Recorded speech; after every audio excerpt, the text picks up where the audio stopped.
Para não perder muito tempo, que o papo hoje é muito bom, eu vou começar a apresentar o nosso convidado. Hoje nós vamos conversar com Afonso Borges. Afonso Borges, ele é gestor cultural, escritor, jornalista e empresário brasileiro. Ele é mineiro, tá, gente? Ele é um mineiro daqueles que é uma delícia bater papo mesmo.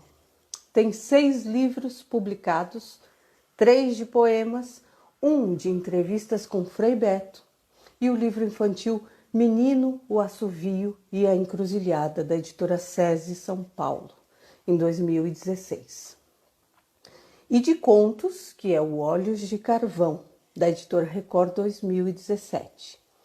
Escreve em jornais desde os 16 anos e já trabalhou alternando funções de colaborador, de repórter e editor em diversos jornais e revistas. Ele é o responsável pela criação e curadoria do Sempre um Papo, um programa de debates com escritores e lançamentos de livros. Realização de encontros entre grandes nomes da literatura e personalidades nacionais e internacionais com o público, ao vivo, em auditórios e teatros. O Sempre um Papo tem 34 anos e nesses 34 anos aconteceram mais de 7.000 eventos que reuniram um público superior a 2 milhões de pessoas, ou seja, não é pouca coisa. O know-how de realização dos eventos é replicado a qualquer parte do país. Já estiveram presentes convidados como os prêmios Nobel José Saramago, Mário Vargas Llosa e Toni Morrison. Além, é claro, de praticamente todos os escritores brasileiros de destaque, agora escritores contemporâneos, de Chico Buarque, Jô Soares, Raduan Nassar e Milton Ratum, a Luiz Fernando Veríssimo, Adélia Prado e Paulo Coelho. Ele é criador e curador do FLI Araxá, que é o Festival Literário de Araxá, em Minas Gerais, considerado hoje por muitos como um dos mais conceituados do gênero e já está na sua 9ª edição. É comentarista da rádio Band News Belo Horizonte com o programa Mundo Livro e colunista no portal do jornal O Globo. É curador do portal Mundo Livro, onde reúne toda a sua produção intelectual e profissional. Um beijo, Hélio, tá por aí, Regina, Bianca, Dan. Sejam bem-vindos, mas que seja mais bem-vindo ainda o nosso convidado.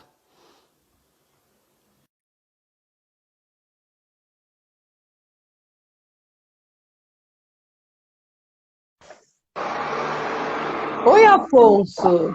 Ei, eu tô. Peraí, que eu já sei o que aconteceu. Eu tô no escuro aqui. Quer ver, ó? Você chegou feito uma manifestação, uma entidade chegando.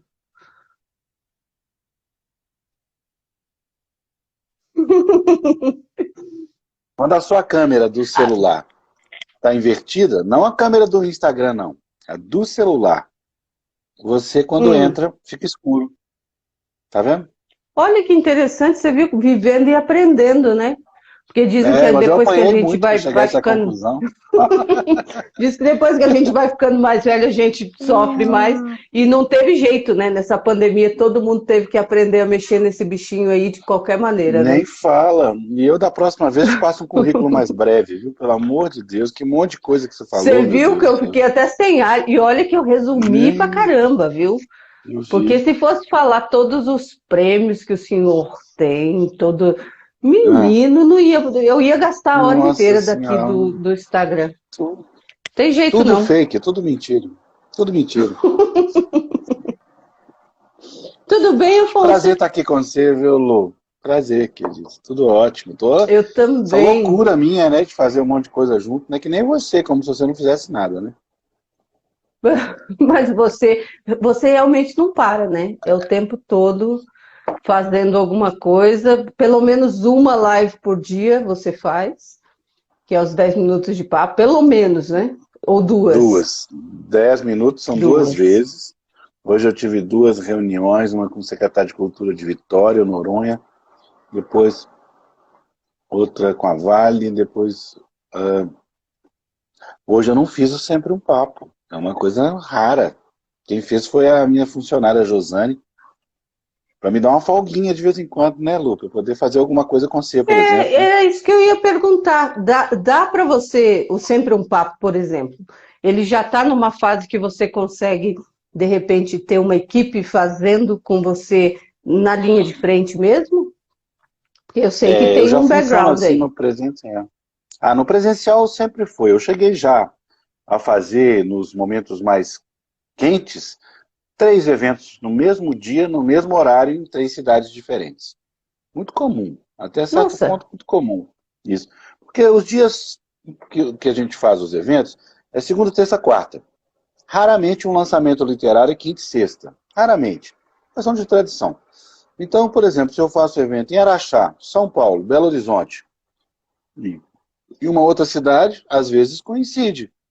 Então, agora, o que acontece? Cada uma dessas cidades eu tenho amigos ou pessoas já treinadas que me representam, que fazem a mediação, entendeu? No caso agora aqui no sim. virtual é a Josane Faleiro, que trabalha comigo há muitos anos já, né? Já faz há muitos anos. Mas em São Paulo, por exemplo, a Paula Rangel já me substituiu, Humberto Werneck já me substituiu. Eu sempre, cada evento tem sua peculiaridade. E eu procuro encontrar pessoas que tenham ali afinidades, né? Mas já E é fiz. preciso, né?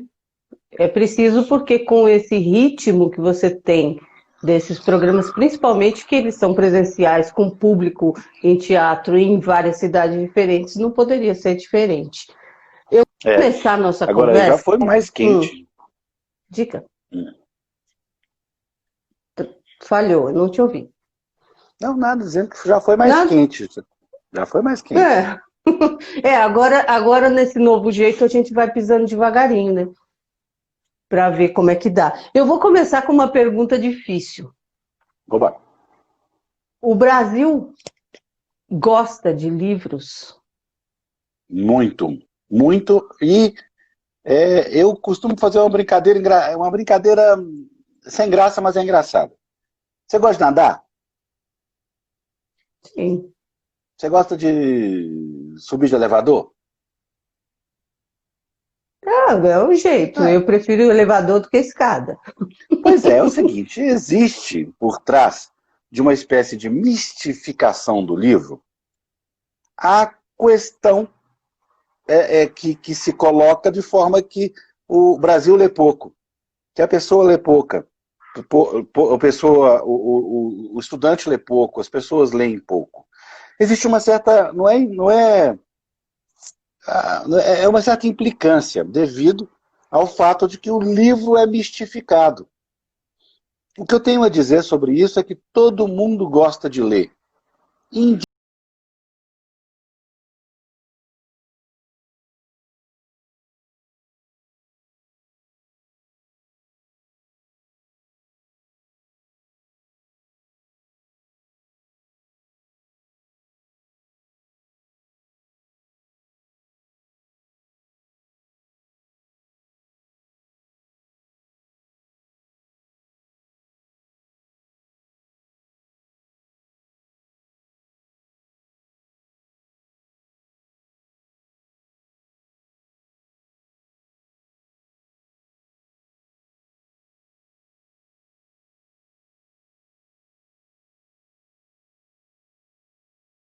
Ele é identificado com uma certa cultura, né?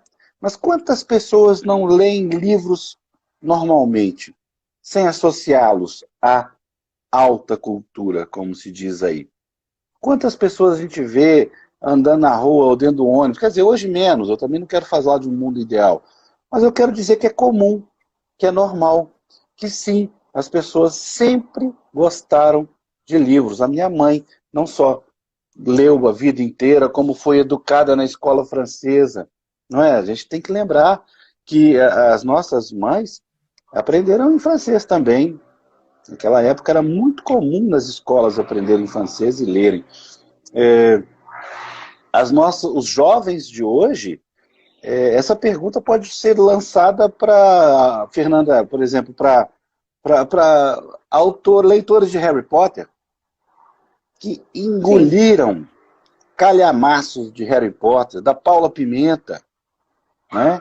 Em calhamaços, livros de 600 páginas, 500 páginas. Ela fez 6 livros. Vocês imaginam o que é isso, da Paula Pimenta, esse fenômeno? Então, quer dizer, por trás disso também vem as pesquisas, né? E nos apresentam números que são, até certa forma, assustadores. Tá? O brasileiro lê um livro por ano, né?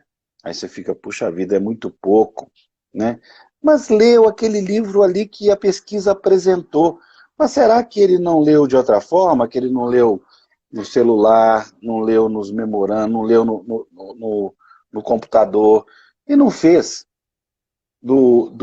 da marca desse tempo, né? Esse tempo é marcado pela leitura e pela redação.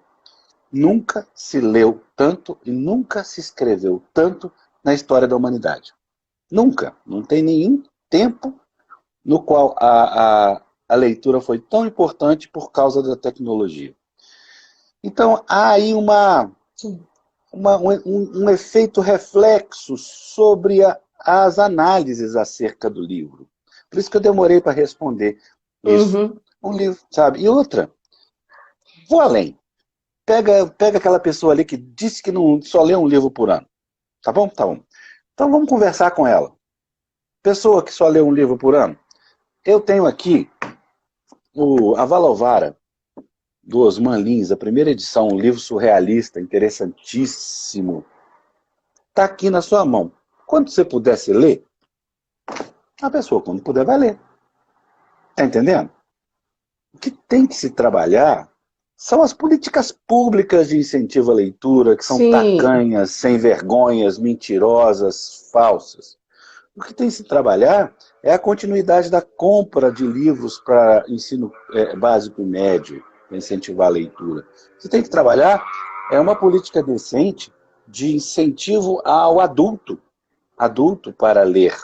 E também, por que não dizer, os analfabetos em idade avançada, que tem 1000 programas hiperlegais de ensinar, né?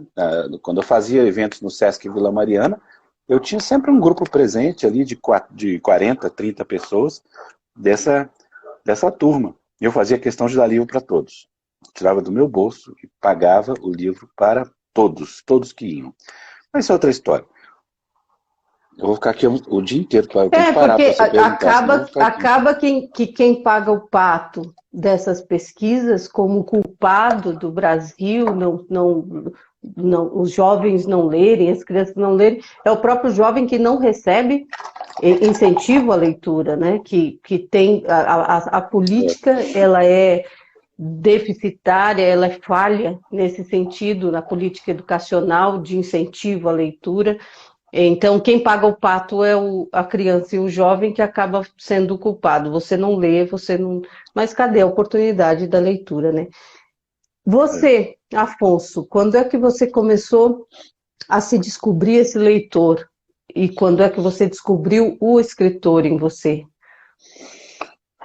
Olha, a leitura para mim sempre foi uma coisa que esteve presente na minha casa, né? Não que meus pais fossem grandes leitores. Minha mãe foi, meu pai não. Mas em algum momento ali, associado à música, né, eu me descobri já escrevendo. Eu não me lembro sem escrever. Tanto que em 12, 13, 14 anos eu já escrevia poesia.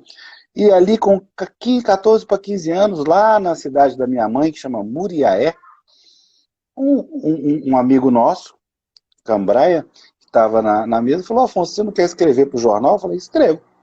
Aí eu escrevi uma primeira crônica, que foi publicada lá com 15 anos e depois nunca mais parei.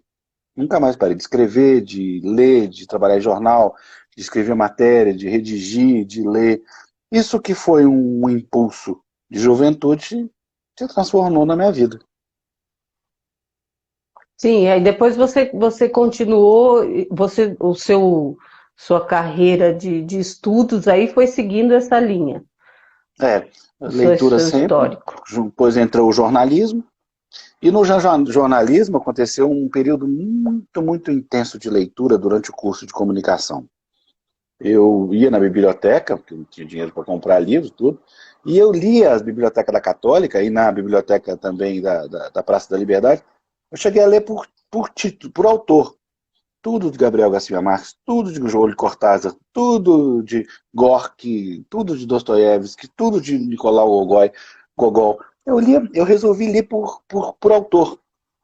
E dali saía com uma visão bastante abrangente, não só da obra do autor, como também da literatura que se fazia naquele país. Essa também era o meu interesse, sabe? Ao ler Proust, a gente conhece tudo que os franceses viveram e aquela época toda.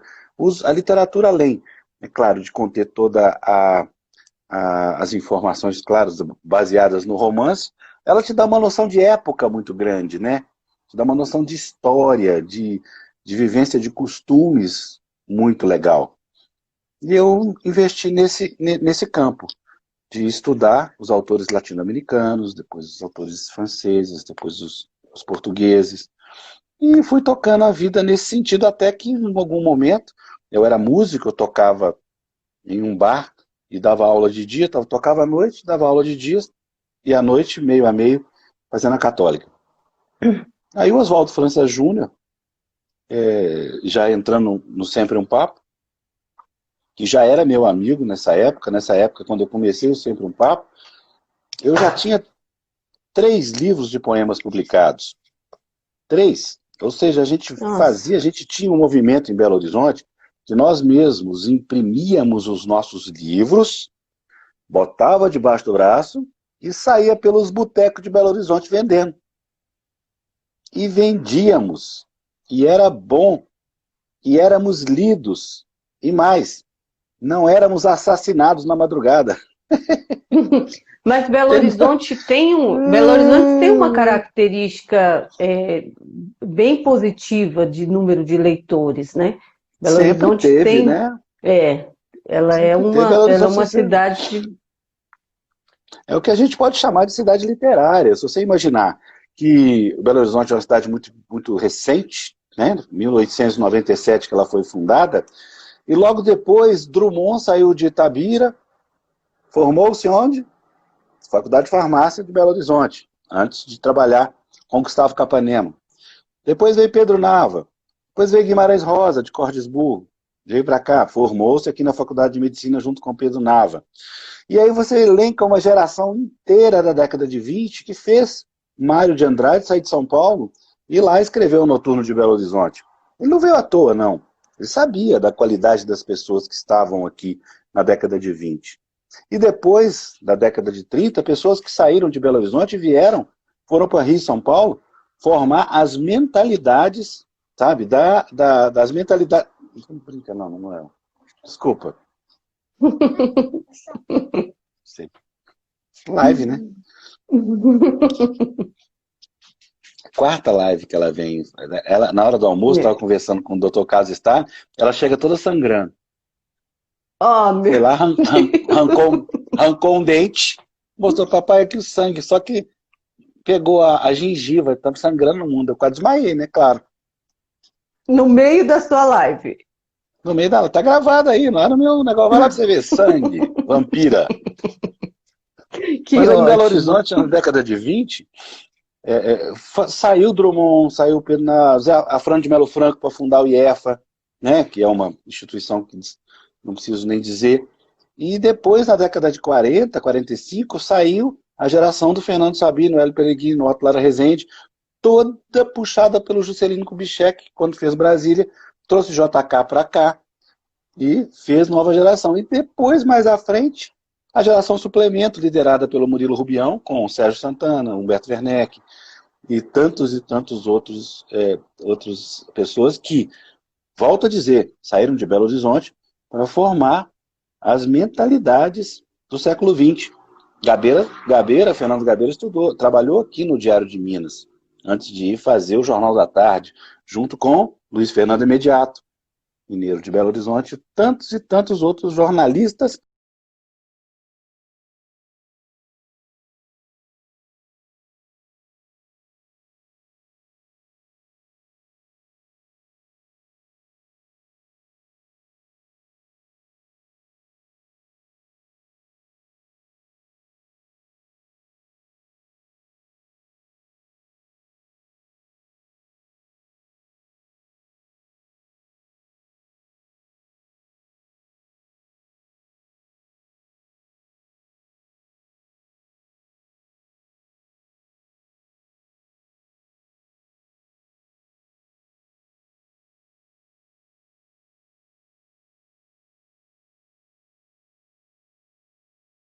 assim, interdisciplinar nas artes, muito legal.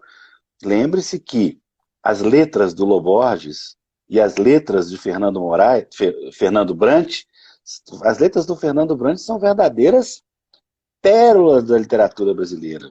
Não é? São poemas, Sim. se bem que ele nunca, nossa, vai me cutucar hoje à noite, ele nunca gostou de falar que as letras dele eram poemas. As letras dele, eu falo disso, ia fazer a letra de música.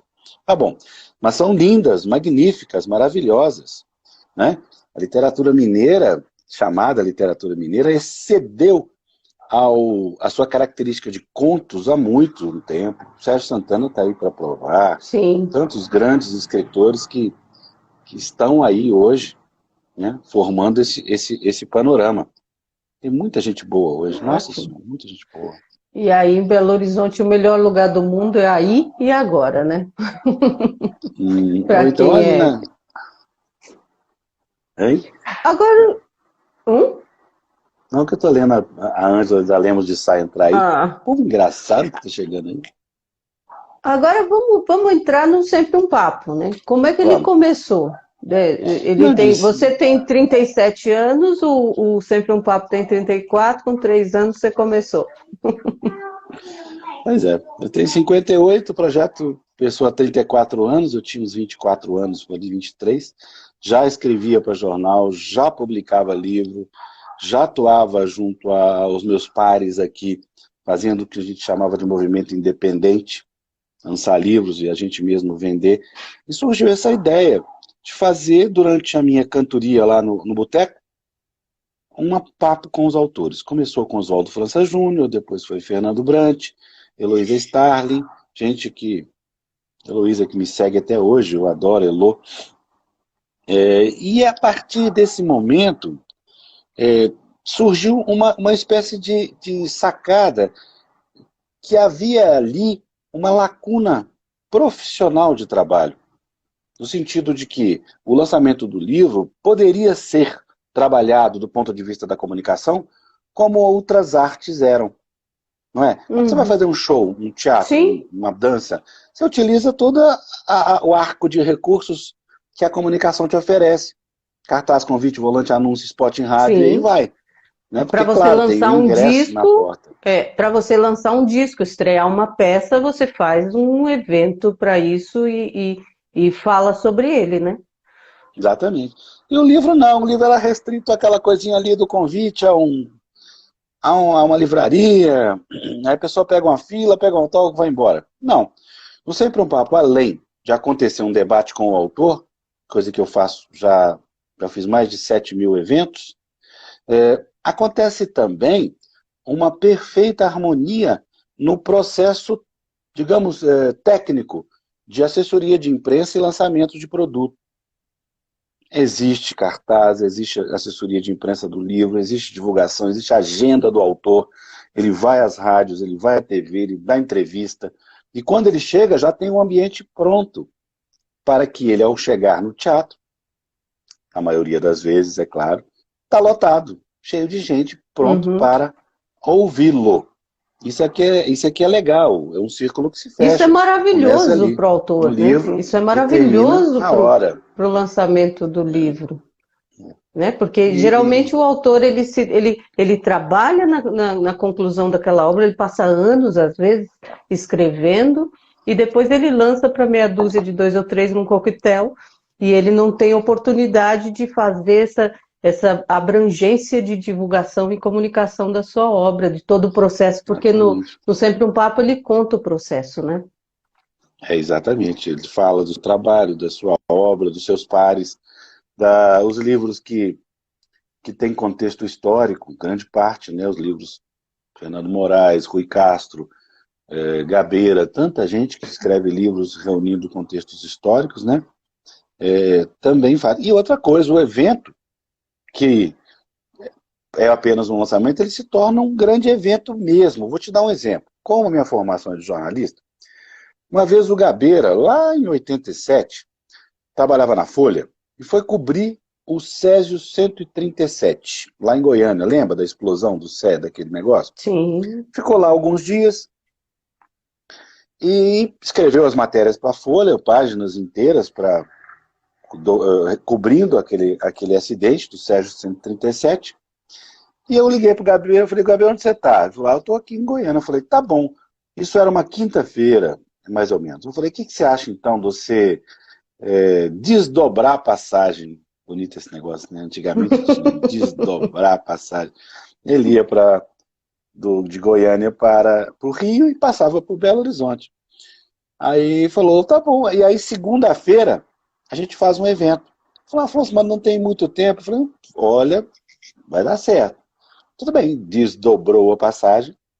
Segunda-feira ele estava aqui e eu fiz um evento no antigo, não sei se você lembra, Cabaré Mineiro. Você lembra disso? Não. Era um grande espaço cultural que o Milton Nascimento fez aqui, junto com Cláudio Duarte, enfim, várias pessoas. E estavam lá na segunda-feira à noite, fria, 600 pessoas, Nossa. para discutir com o Gabeira aquele assunto. Ele até autografou um livro também. Então, Sempre o Papo também teve sempre essa pegada contemporânea de trabalhar com os fatos do dia, de trabalhar com os fatos da sua história.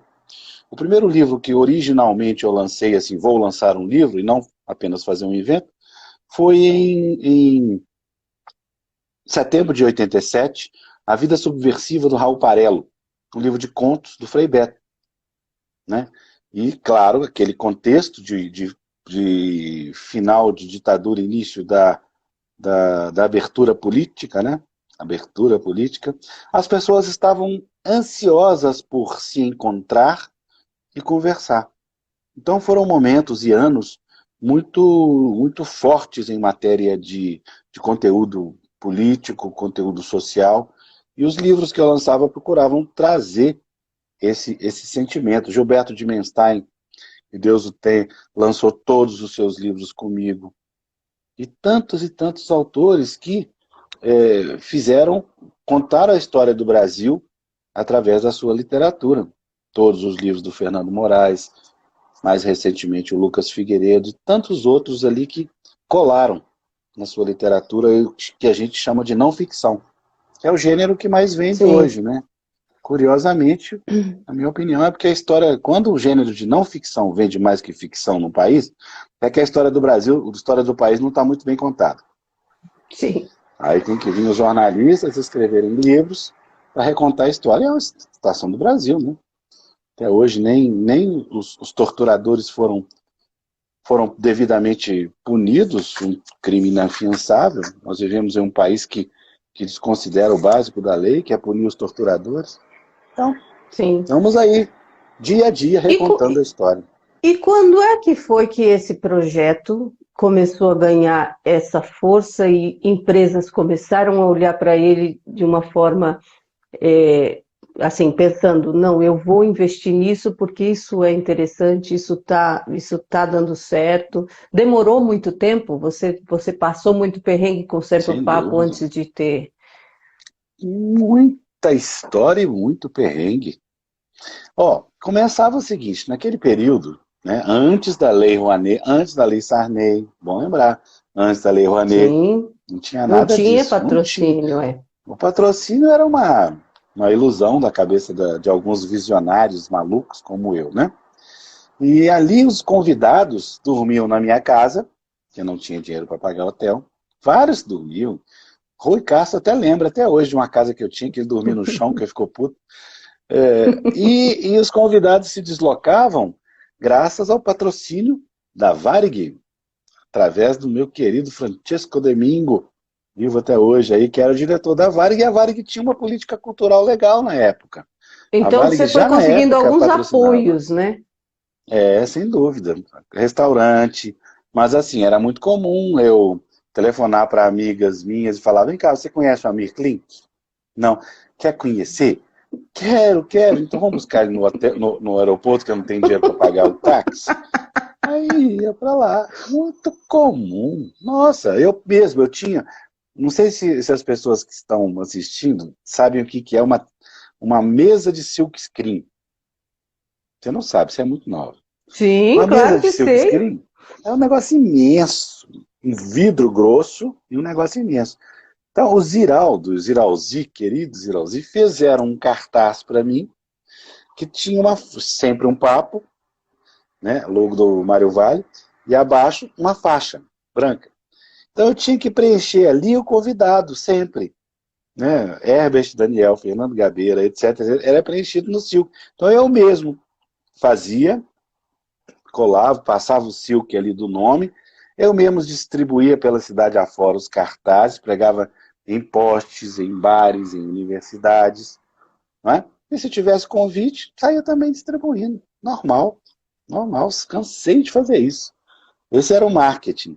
Até surgir a Lei Rouanet, onde o mundo da cultura mudou, né? Claro, depois da Lei Rouanet. Sim. E aí você já tinha uma.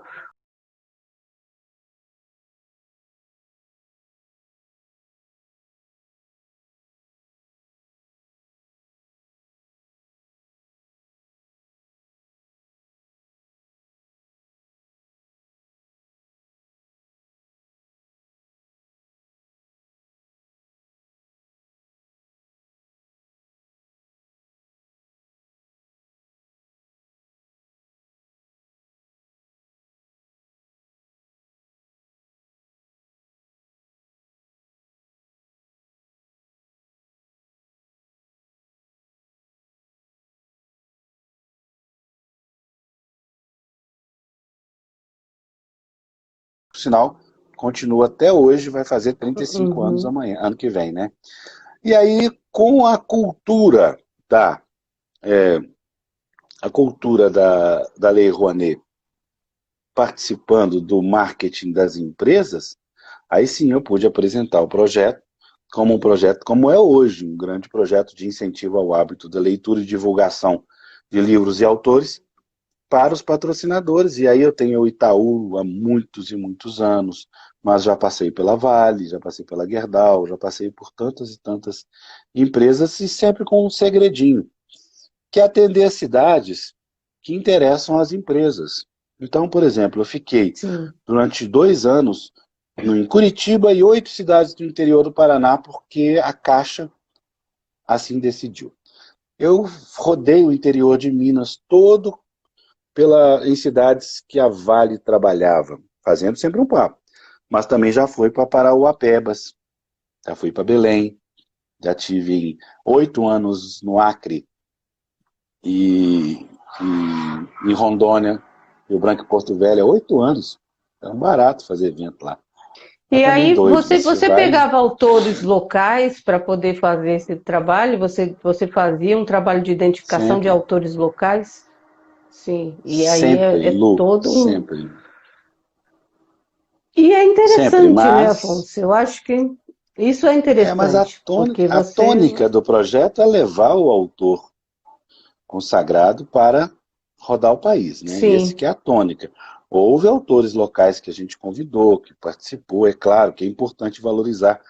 Agora, por exemplo, eu estou fazendo um trabalho de identificação dos talentos mineiros. Ah, o Erlanger aí. Erlanger, eu estou com vergonha de você, não vou falar mais nada não, que suas lives são muito boas. Então não vou falar mais nada, vou ficar em silêncio agora. O Erlanger entrou, pronto. Então, assim, agora eu estou fazendo um trabalho de identificação dos talentos do interior de Minas e fazendo eventos por cidade. Divinópolis, agora, semana que vem, Teófilo Otoni, Montes Claros.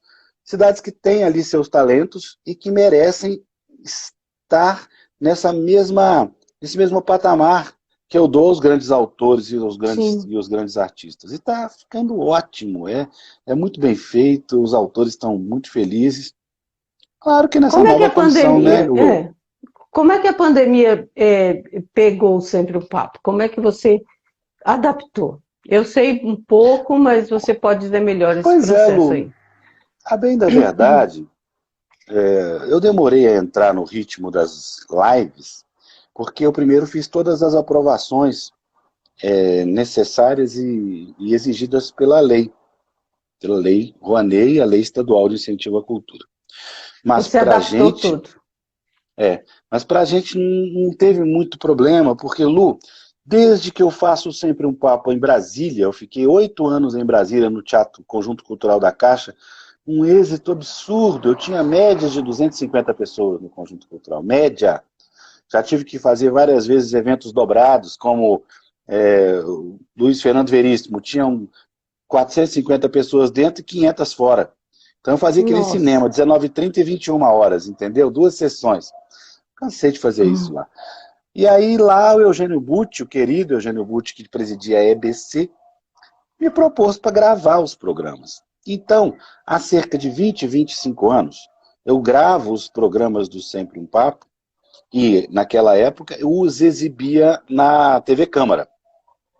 Então, daí, para julgá-los na plataforma do YouTube, foi fácil. Então, no YouTube do Sempre um Uhum. Papo hoje, tem quase 400 programas de TV gravados, lá depositados, para quem quiser assistir, é tudo de graça, ao longo desses 20 e poucos anos de trabalho. E desde muito mesmo, há uns 10 anos talvez, eu faço transmissão simultânea dos programas no Facebook. Então, assim, não só lá, mas também no Facebook, os programas estão lá. Eu estava morrendo Agora eu estou fazendo o planejamento do Fliarachá virtual, que vai acontecer aqui. E eu me Sim. lembrei que nós estamos na 9ª edição. E eu lembrei que a primeira edição, há 9 anos, foi transmitida 24 horas ao vivo pelo Facebook. Inclusive, na Não, madrugada, a gente sim. colocava os programas anteriores. Porque Mas trazer agora para existe a nós. diferença porque o evento presencial não vai poder acontecer. Então você não Essa é a pode diferença, né? gravar. E aí, como é que você está pensando, por exemplo, a Fli Araxá? Vamos juntar aí os Bem, dois. só voltando ao Sempre um Papo, para nós não Ah, foi tão complicado fazer o evento digital. Só que eu não faço em casa, eu aluguei uma sala no Mercury, faço no Mercury com uma equipe de televisão, tudo muito profissional, assim como também exige a lei, né? A lei de incentivo. Tem recurso sim. e planilha para isso, não vou fazer em casa, nem devo por causa da pandemia, né? Nem devo fazer em casa. Do ponto de vista do Fliarachá, eu acho que é o primeiro lugar que eu vou falar sobre o assunto, porque eu defini Que hoje honra. o release. Hoje, o Fliarachá vai acontecer de forma virtual, é claro, nas 3 redes, Face, Insta e Face Insta, partindo do YouTube, da velha e boa plataforma do Zoom, para todas as redes, para as 3 redes do Fliarachá. E eu vou fazer uma verdadeira maratona de 24 horas, do início que começa quarta-feira, 6 da tarde, até quando finalizar, quarta-feira, 18 horas, 28 de outubro, até finalizar 1º de novembro, às 20 horas, domingo. 24 horas no ar, Uau! num desafio híbrido e virtual. Por quê? Híbrido porque eu vou para o Grande Hotel de Araxá para não perder o sentido de geolocalização. Acho isso um absurdo. Afinal de contas, o evento parte de lá. E de lá eu vou funcionar como âncora, que vai não só fazer as mediações, como pilotar toda a programação que vai acontecer, algumas pré-gravadas, algumas ao vivo, a maioria ao vivo, durante todo o curso desses dias todos. Qual é o tema? O tema é uma frase de José Saramago que diz o seguinte: não há uma língua não há uma língua portuguesa. Há línguas em português. Nesse sentido, eu vou reunir os 50, 60 autores mais importantes da língua portuguesa, sediados em seus países de origem, os 6, 7 países que falam língua portuguesa, e os autores africanos, portugueses ou brasileiros que moram fora fazendo sua literatura, como Lucrécia Zapp, Adriana Lisboa e tantos outros. Eu vou fazer do Fli Araxá um evento inédito de união, de sinergia entre todos os autores que falam português pelo mundo afora. Que desafio, hein? Puxa! Ah, o Leonardo Tonuei, querido, desafio. lá da França. Um grande desafio e ainda nesse momento, assim, como é que você está amparado na tecnologia para fazer isso? E não só você, mas os autores nos países, como é que a tecnologia a gente pode prever ou não pode, que não vai falhar nada? E também Você uma não tem outra outra pergunta, que pergunta para equipe fazer você aqui? tem? Eu preciso fazer, porque tudo que você está me falando está me assustando. Eu estou assustada daqui, porque é Pode ousado isso, assustar, né? porque ninguém mais é assustado do mundo do que eu. Tá, o Erlângida tá aí, me ajuda aí, Erlângida. É fogo, porque é o seguinte, uma coisa é você fazer televisão ao vivo, ao Araxá, ao Tom Araxá aí. Ei, querido, estamos indo para aí, hein? Uma coisa é você fazer TV ao vivo. Beleza? Bota uma câmera, transmite ao vivo e um abraço. Vai o que acontecer, vai acontecer, porque está Sim, tudo ao vivo. Outra coisa é streaming, no qual as plataformas é que coordenam. Por exemplo, vamos fazer a transmissão pelo YouTube? Vamos. Basta ligar o YouTube? Não. Tem que entrar no Zoom.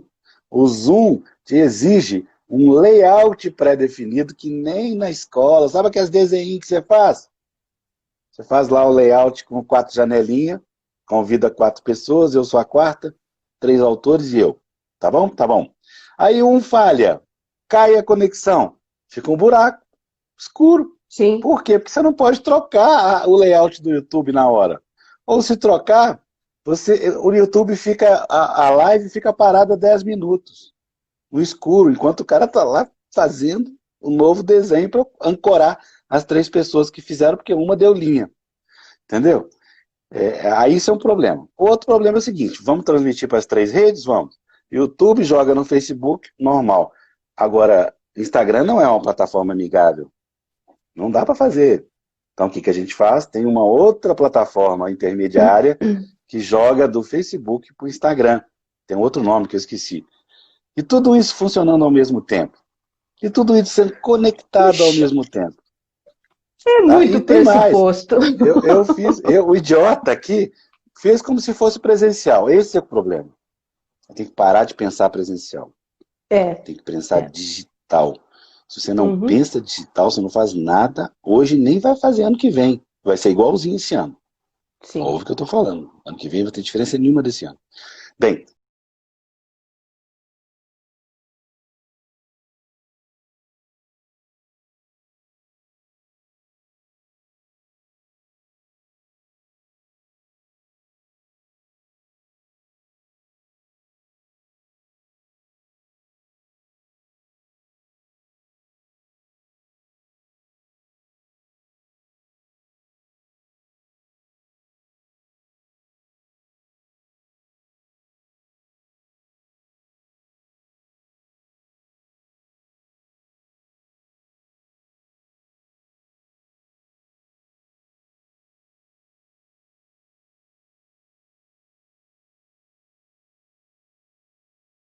Missão?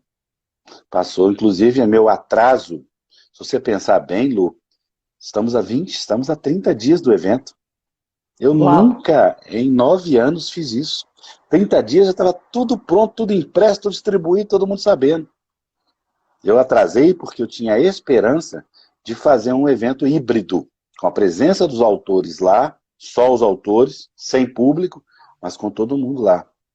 Quem vai E viajar o que para que te... Araxá? Ninguém quer ir. Ninguém quer pegar avião, É. ninguém quer pegar estrada. Beleza? Beleza. E Então você vamos segurar fazer esse um. BO também é duro, né, também. Então Não dá vamos fazer para um evento obrigar com ninguém. menos gente. 10 autores só, 5 autores. Tá? Então vamos fazer com 3 autores, mas com o público presente. Um auditório de 400 lugares só fica 150. Todo mundo de máscara, distanciamento, etc, etc. Tá bom? Não, não tá bom. Só Ah, ficou o vamos fazer Afonso em um Araxá. circo. É, vamos fazer um circo. 500 lugares, você coloca 100 lá dentro. Aí serão 100 eleitos. Aí entra outro problema. Como escolher Sim, esses 100? sim. Que Ah, é critério. É. sorteio, inscrição. Mesmo assim, depois de bem resolvido isso, ainda serão 100 eleitos. Num cenário que ano passado eu levei 30 mil pessoas. 30 mil pessoas em 5 dias.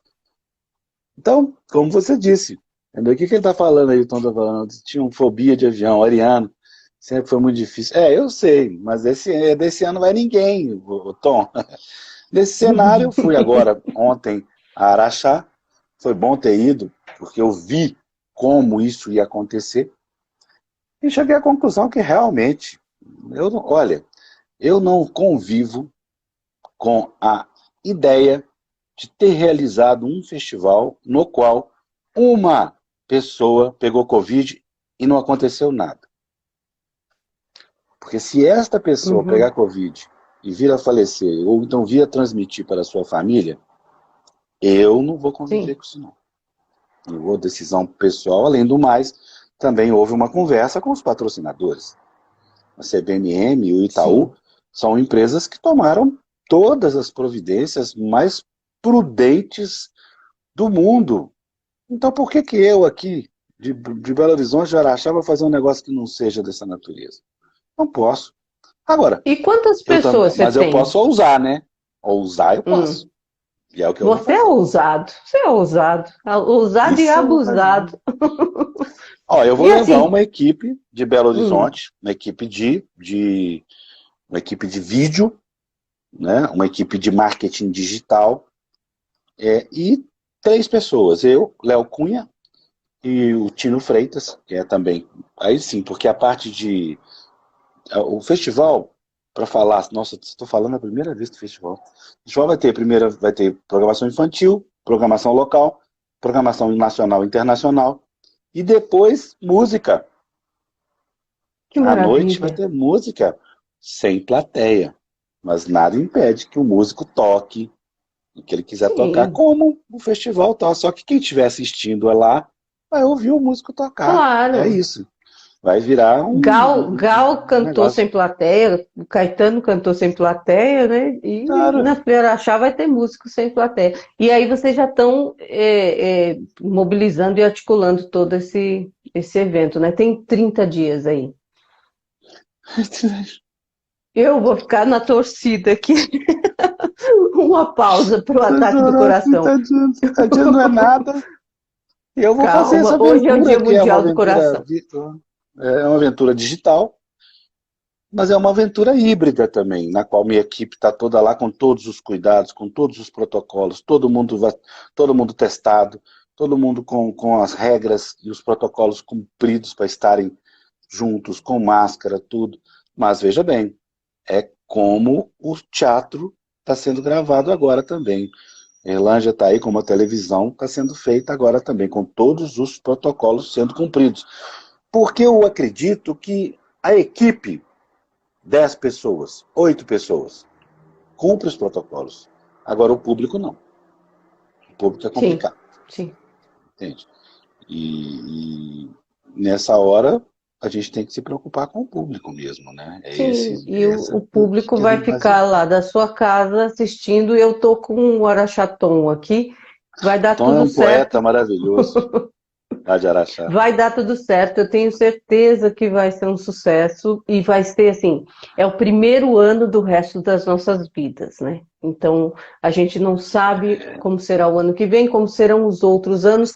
Estamos aqui num período muito triste da história do mundo. 1 milhão de mortos.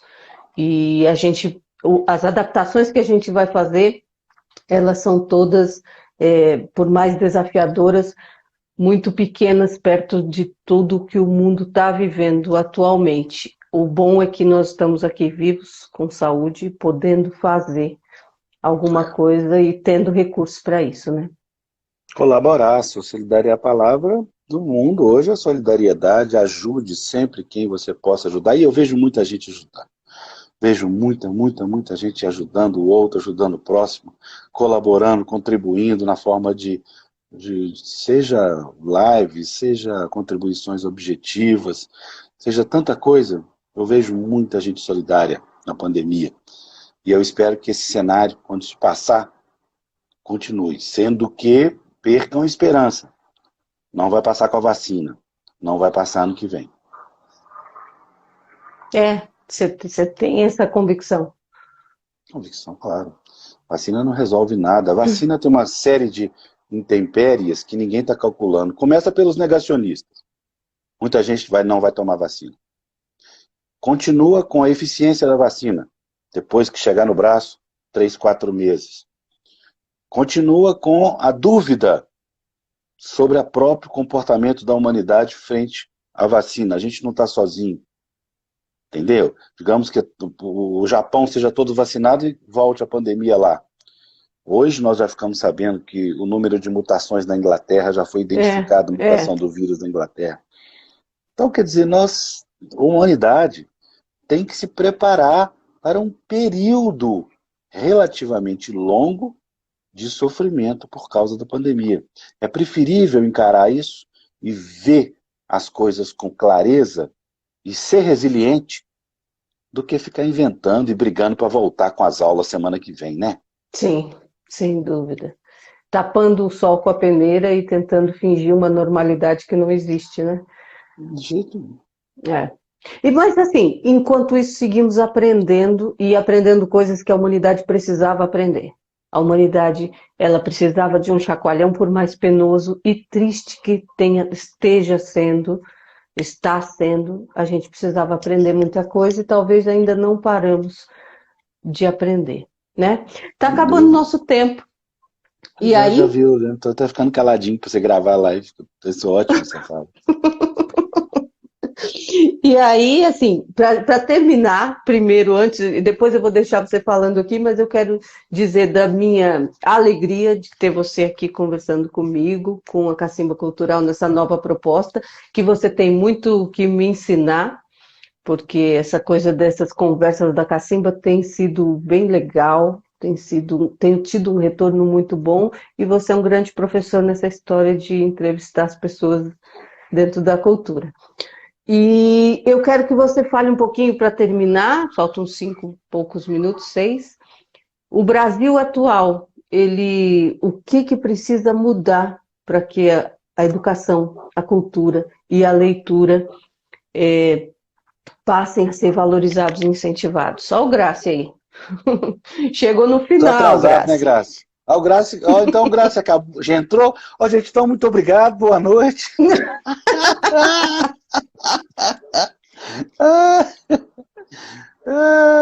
Quem mais entrou aí? Pascoal Rose. Ó, é o seguinte, vivemos um dos maiores, um dos piores períodos da história recente brasileira. Nunca, nem eu que já tomei porrada, cacetada da ditadura, jovem que era, não consigo,